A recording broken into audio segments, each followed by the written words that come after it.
काय करते सगळ्यांना आजी पण म्हणते तिखट खाते का?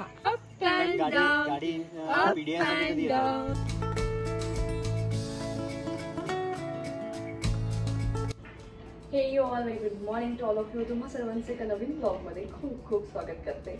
आणि मी जरा घाईत आहे म्हणून मग काम करता करता म्हटलं आजचा ब्लॉग सुरू करू. सो आजकाल माझ्या सकाळची सुरुवात होते. पहिलं तर मी माझं स्वतःचं आवरून घेते आणि पहिले चहा घेते, म्हणजे फ्रेश वाटतं थोडंसं. तर मी चालली आता ड्रायव्हिंग क्लासला. मी अराउंड 8:15ला उठते आणि आता 8:45 झालेले आहे. 9चा क्लास असतो. सो आवरेपर्यंत मला 8:45 होऊन जातात. आता चहा पिलं की निघायचं. आणि आज त्याचबरोबर ना मधु वैभव सुद्धा येणार आहे. तर आजचा दिवस कसा जातो हे तुमच्याशी आजच्या ब्लॉगमध्ये शेअर करते. तर ब्लॉग शेवटपर्यंत नक्की बघा आणि आवडला तर लाईक शेअर सबस्क्राईब करायला मात्र विसरू नका. सकाळचा मस्त चहा घेतला आणि त्यानंतर घरातली छोटी मोठी कामं मी आवरून जात असते, जसं की कचरा बाहेर काढून ठेवणे. जर तो वेळेत काढून ठेवला नाही तर मी येईपर्यंत कचरेवाले काका चालले जातात आणि मग तो दिवसभर तसाच पडला राहतो. कचरा टाकला, पण माझ्या क्लासची वेळ अजून व्हायची होती आणि घरात खूप सारी कामं होती आणि आज पाहुणे पण येणार आहे, म्हणजे भरपूर काही आवरावं लागतं. आणि त्यातल्या त्यात माझ्या मावशी सुट्टीवर आहे, तर झाडू पोछा भांडी आणि सगळीच कामं माझ्या एकटीवर पडलेली आहे. आणि ही कामं मग आता कर की नंतर करायची तर मलाच आहे, म्हणून म्हटलं वेळ आहे तर थोडंसं आवरून घेऊ. सो कपडे काढले, त्यांच्या घड्या वगैरे घालून ठेवल्या आणि त्यानंतर मग माझ्या क्लासला जायची वेळ झाली होती. मग लगेच मी मस्त माझे शू वगैरे घातले आणि क्लासला निघून गेली. आणि आता क्लास लावून बरेच दिवस झाले, पण मध्ये मध्ये खूप जास्ती गॅप झाली, त्यामुळे ना फार काही असे मी शिकले नाही, पण आता बऱ्यापैकी कंट्रोल आलेला आहे. सो म्हटलं आता घरच्या गाडीवर पण आपण लवकरच प्रॅक्टिस सुरू करू. माझा क्लास 1 तास असतो आणि त्यानंतर घरी आल्यावर मी लगेच तशीच कामाला लागली, कारण कामं इतकी सारी पडली होती ना. सो पटापट पहिले भांडे लावून घेतले. आता मागचा पूर्ण 1 महिना असं झाला आहे की मला वाटतं मी मावशी लावून सुद्धा मीच भांडे घासते आहे, कारण पहिले त्यांच्या हाताला लागलं होतं, त्याच्यामुळे 4-5 दिवस काही त्यांना भांडे वगैरे घासता आले नाही. पण त्यानंतर त्यांची तब्येत खराब झाली म्हणून आता त्यांनी ऑलरेडी 3-4 दिवस झाले सुट्ट्या घेतलेल्या आहेत. परत त्या इथनं 4-5 दिवस सुट्ट्या घेणार आहेत, म्हणजे पूर्ण महिनाभर मीच भांडे घासले आहेत. आणि इतकं फ्रस्ट्रेट होतं ना मला, कारण मला कामाशी प्रॉब्लेम नाही आहे. अनाया खूप चिडचिड करते, तिला असं होते भांडे घासू नको, मला घेणं ती सारखं गाणं लावते. आणि त्यातल्या त्यात काय होतं ना, रोशन त्याच्या ऑफिसमध्ये त्याच्या कामांमध्ये बिझी असतो, त्याच्यामागे तिला काही फार वेळ आपण लावू शकत नाही. बेसिक गोष्टींसाठी किंवा माझ्या शूटिंगच्या कामासाठी एडिटिंगच्या कामासाठी, तसंच मी त्याला थोडंसं तिला बघायला सांगते. सो याच्यापेक्षा जास्ती काम मी त्याच्याकडे देऊ शकत नाही आणि म्हणून या कामांचा आता खरंच खूप कंटाळा आलेला आहे. भांड्यांचं वगैरे आवरून मग मी पनीर बनवायला घेतलं. तर मी आज होममेड पनीर बनवते आहे आणि सोबतच पनीरची भाजी रोशनच्या हातची असणार आहे. सो रेसिपी दोघांचीही शेअर करते. सगळ्यात आधी मी 1 लिटर दूध गरम करून घेतलं आणि दुधाला छान अशी उकळी येऊ दिली. उकळी आल्यावर ते दूध बाहेर काढलं आणि गरम दुधामध्येच मी इथे निंबू टाकलेला आहे. अर्धा निंबू मी वापरला होता. दूध फाटायची वाट बघितली, पण दूध काही फाटलं नाही. मला मागे बरेच जणांनी सजेस्ट केलं होतं की विनेगरपेक्षा निंबूचा वापर करायचा, दूध फाटून जातं, पण माझ्यासोबत काही असं झालं नाही. शेवटी मी विनेगर घेतलं 2 चम्मच, त्याच्यामध्ये 2 चम्मच पाणी टाकलं आणि ते मिक्स करून यामध्ये टाकलं. लगेच दूध फाटलं. असं हिरवं पाणी वर येतं आणि आपलं जे दूध फाटलेलं आहे ते बाजूला होऊन जातं. ते एका चाळणीमध्ये छान गाळून घेतलं, नळाखाली धुवून घेतलं, म्हणजे विनेगरचा वास वगैरे सगळा निघून जातो. माझ्याकडे पनीर मेकर आहे, यामध्ये पनीर एकदम छान असं सेट होतं. त्यामध्ये हे सगळं मिश्रण टाकून दिलं, छान असं प्रॉपर सेट केलं, त्यावर त्याचं झाकण ठेवलं आणि एक भारी वस्तू वरनं ठेवली, म्हणजे जे पाणी आहे ते सगळं खाली झरपून जाईल. तुम्ही अरेंजमेंट बघितली असेल मी कशी केली होती, प्रॉपर तशी करायची. सगळं पाणी निघून जातं आणि मस्त असं पनीर रेडी होतं. सो 1-1.5 तास याला असंच बाजू ठेवायचं होतं. तोपर्यंत म्हटलं घराची आवरासावर करून घेऊ. सो रोज हे मला सगळं फर्निचर वगैरे पुसून घ्यावं लागतं, कारण इतकी धूळ येते ना घरामध्ये. सो झाडू पोछा करण्याच्या आधी मी सगळं घर मस्त क्लीन करून घेते. त्यानंतर झाडू केला, पोछा केला.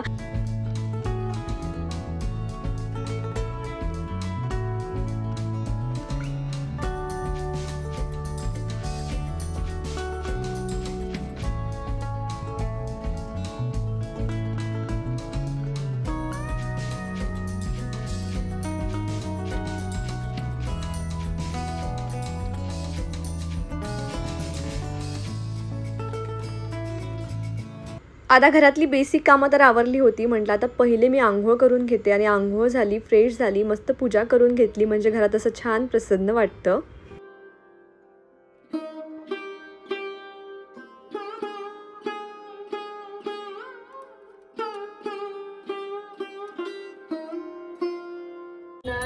सिंदुराची कंठी झळकी माळ मुक्ता फळांची जय देव जय मंगलमूर्ती हो श्री मंगलमूर्ती दर्शन मात्रे मान स्मरणे मात्रे मान कामना पूर्ती जय देव टांगण वंदन कर्ण डोळ्यान पाहिन रूप तुझे न प्रेमी अलिंगन अनंत पूजन भावे वाळीन मने मम देव देव गणपती बाप्पा मंगलमूर्ती नानूला मम्माला बाबा घरी नाहीये. पूजेनंतर ना एक दोन गोष्टी आहे ज्या मला करायला आवडतात ते म्हणजे घरात सुगंध. सो सगळ्यात आधी बेडरूममध्ये ना हे माझं कॅम्फर डिफ्युजर असतं. इकडे जाऊन मी त्याच्यामध्ये मस्त कापूर टाकते म्हणजे मस्त सुगंध येतो आणि बारीक बारीक मच्छर आहे ना ते सुद्धा होत नाही. त्यानंतर हे गॅसवरनं मी कोळसा गरम करते आणि मी दुबईवरनं एक धूप आणला होता. तो एकदम खास होता, त्याने खूप सुंदर असा सुगंध येतो घरात. आणि आता माझी पूजा वगैरे आवरली, सगळं आवरलेलं आहे, पण भाजी व्हायची आहे आणि ती रोशन करणार आहे. रोशन आता जिमला गेलेला आहे, त्याची वाट बघतोय आम्ही सध्या. तर भाजीचं सुद्धा सगळं रेडी करून ठेवलेलं आहे. तो आला की भाजी करेल. तोपर्यंत आता मी अनायाच्या जेवणाची वेळ झाली आहे, तिला खाऊ घालते आणि तेवढ्यातच मधू वैभव पण येतील. सो आता वाजले आहेत 12:15. सगळं आवरेपर्यंत इतका उशीर झाला. मला खूप हसायला येते. सो अजून पूर्ण दिवस कसा जातो हे शेअर करतेच तुमच्याशी. सो आजचा स्पेशल मेन्यू काय हे पण तुम्हाला दाखवते. मला खीर बनवायची आहे. सो रोशन सोबत मी पण खीर बनवणार. सो अनायाला जेवणामध्ये मी देणार आहे दूध तूप पोळी. हो ना, दूध तूप पोळी. आणि रोशनला यायला अजून वेळ होता, तोपर्यंत म्हटलं आपली खीर बनवून घ्यावी म्हणून इकडे सगळ्यात पहिले ना मी मस्त तूप टाकलं. तुपामध्ये दलिया छान भाजून घेतला आणि इकडे गूळ पावडर मी वापरत असते कारण ही खीर ना मी अनायाला सुद्धा देते. त्यानंतर हे अनायासाठी जे ड्रायफ्रूट पावडर मी बनवून ठेवलं होतं ना ते सुद्धा ह्याच्यामध्ये टाकलं, छान मिक्स करून घेतलं. पाहिजे तेवढं पाणी टाकलं आणि कुकर लावून ठेवला. कुकरला 3 ते 4 शिट्ट्या आल्या की आपलं इकडे मस्त दलियाची खीर रेडी होऊन जाते. त्यामध्ये वरनं मस्त दूध टाकून आपण ते खाऊ शकतो. तेवढ्यातच रोशन आला आणि त्याने त्याची भाजी बनवायला सुरुवात केली. सगळ्यात आधी इथे कढईमध्ये तेल टाकलेलं आहे. तेलामध्ये 2 ते 3 एकदम बारीक चिरलेले कांदे टाकले आहे. कांदा थोडासा मऊ पडला की त्यामध्ये बारीक चिरलेले 2 ते 3 टोमॅटो टाकलेले आहे. हे छान असं परतून घ्यायचं आणि छान मऊ पडू द्यायचं. त्यामध्ये थोडंसं मीठ टाकायचं, हळद, तिखट या सगळ्या गोष्टी टाकल्या की त्यामध्ये ग्रीन चिली टाकलेली आहे 2 ते 3. त्यानंतर थोडीशी कोथिंबीर टाकून सगळं छान असं परतवून घेतलं. हा सुहाना मसाला मार्केटमध्ये मिळतो, तोच रोशनने इथे वापरलेला आहे. 1 पॅकेट पूर्ण वापरलं. त्यानंतर पनीर थोडंसं कमी पडणार होतं म्हणून बाहेरून थोडंसं घेऊन आला होता आणि हे बनवलेलं आहे घरात पनीर. बघा किती सॉफ्ट मस्त बनतं आणि एकदम फ्रेश लागतं खायला सुद्धा.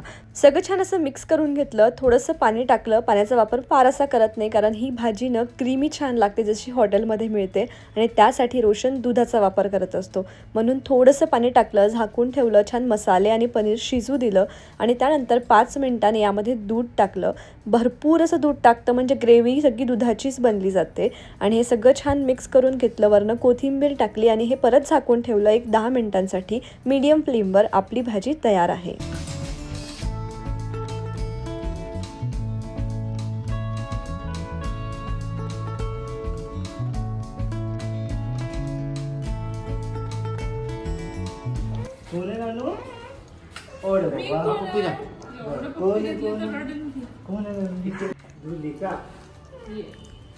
तुम्ही किती वाजले? टाइम किती झाला का?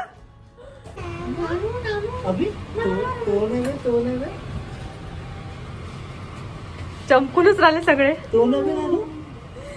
तुम्हाला पप्पी नानू कशी आहे करते सगळ्यांना.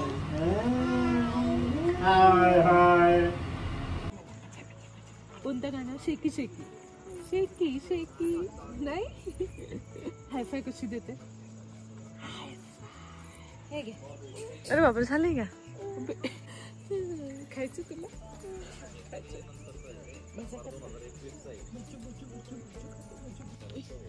छोटूशा नानूला एवढी मोठी झोप कशी आली? नानू ते. त्यानंतर मग मधू वैभव आले. गप्पा गोष्टी झाल्या. आम्ही जेवण केलं आणि आम्ही निघालो होतो लवासाच्या रोडने जायला. ही जागा ना आमची खूप जास्ती फेवरेट आहे. पुढचं सांगण्याआधी तुम्हाला मधू वैभव कोण याची थोडीशी ओळख करून देते. मधू ही रोशनची फ्रेंड आहे जी की नागपूरला असते म्हणजे माझ्या माहेरी असते. सो माझं एक छान असं तिच्याशी कनेक्शन आहे आणि दोघंही नागपूरला राहतात. मधु वैभव जेव्हा केव्हा मी माझ्या माहेरी जाते तेव्हा आमचं त्यांच्याशी बऱ्यापैकी भेटणं होतं. तुम्ही पुढच्या व्लॉग्समध्ये ते बघालच. सो आता ते पुण्यात आले होते तर म्हटलं चला मग आता कुठेतरी फिरून यायचं म्हणून मग आम्ही निघालो होतो लवासाच्या रोडने. ही जागा ना आमच्या दोघांची खूप जास्ती फेवरेट आहे. मस्त तिथे शांत बसून आपण काय खायचं प्यायचं ते एन्जॉय करू शकतो. गर्दी नसते. आम्हा दोघांनाही खूप आवडते ना म्हणून त्यांनाही तिथे घेऊन गेलो आणि त्यांनीही ती निसर्गरम्य प्लेस खूप जास्त एन्जॉय केली. अरे वैभव अंकल कुठे आहे बाबा? कुठे आहे बाबा वैभव अंकल? कुठे कुठे कुठे कुठे वैभव अंकल? कुठे कुठे कुठे? अरे हाय फाय केलं ना तू अंकलला? हाय फाय मस्त करते.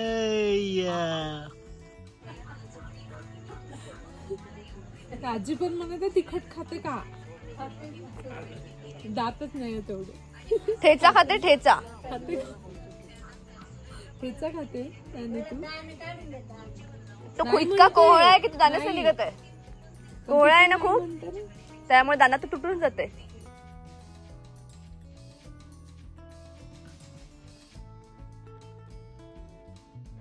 इकडे आम्ही गेल्यावर खूप गप्पा गोष्टी केल्या आणि सोबतच भरपूर साऱ्या गोष्टी खायला सुद्धा घेतल्या. ह्या आज्यांनी आम्हाला खूप छान छान असं करून खाऊ घातलं. सो मस्त गरमागरम भजे होते, चहा होता आणि हे मकईचं कणीसनं मला खूप आवडतं. मी खात होती तर अनायाला ते पाहिजेच असतं आणि तिला दाना नाही तर मी जशी खात आहे ना तसंच खायचं होतं. सो मॅडमचं आपलं मला कॉपी करणं चाललं होतं.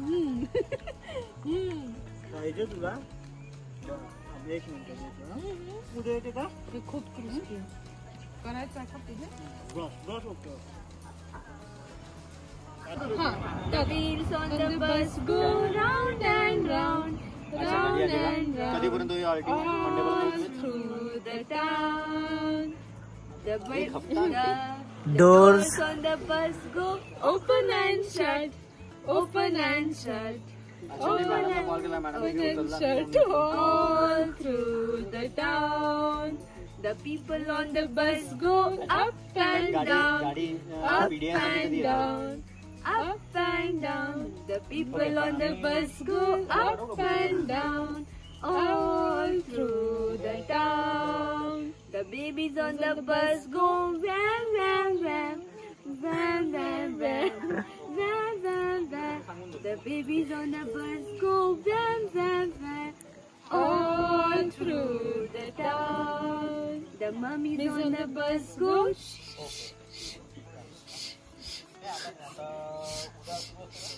the mummies on the bus go all through the town. The wipers on the bus go swish swish swish, swish swish swish, swish swish swish. The wipers on the bus go swish swish swish, all through the town. Very good. Claps for Nanu. Daddy's on the bus. अरे हो, daddy's on. Love you, love you, love you मला love you म्हण नानू. Love you. अरे love you नाही म्हणत तू बाबाला? का बोला? बाबाला. Nanu love you. Clap clap. Clap for Nanu. Very good Nanu. Nanu कुठे चालली तू? नानू तू अंदर होणार मग पकडता तरी. नानू तुला करायचं काय? तिला तिथे जाऊन बसायचं असणार आहे. नानू तू मध्ये बस, तुझा फोटो काढते मी. अंगात जोर आवाज कसा झाला? डोर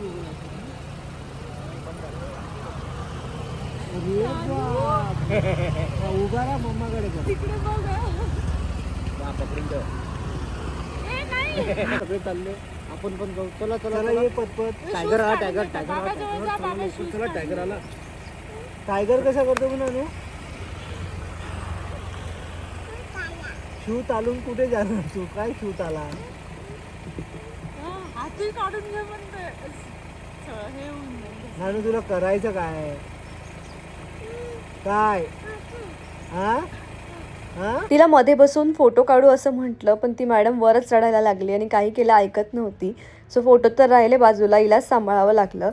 आणि इथनं आम्ही घरी निघालो 7 वाजता. पोहोचेपर्यंत आम्हाला 8:30 पावणे 9 झाले होते. बाहेरच आम्ही मस्त डिनर केलं, पण यापुढचा व्हिडिओ घ्यायची ना मी विसरूनच गेली होती. सो काही शूट घेतलं नाही, पण मग मस्त डिनर केलं. मधु वैभवला त्यांच्या बहिणीकडे सोडलं आणि घरी यायला आम्हाला 12 वाजले होते. सो असा होता आजचा दिवस. तुम्हाला व्हिडिओ कसा वाटला कॉमेंटमध्ये सांगायला विसरू नका. चला तर मग भेटूया पुढच्या व्हिडिओमध्ये. तोपर्यंत बाय बाय.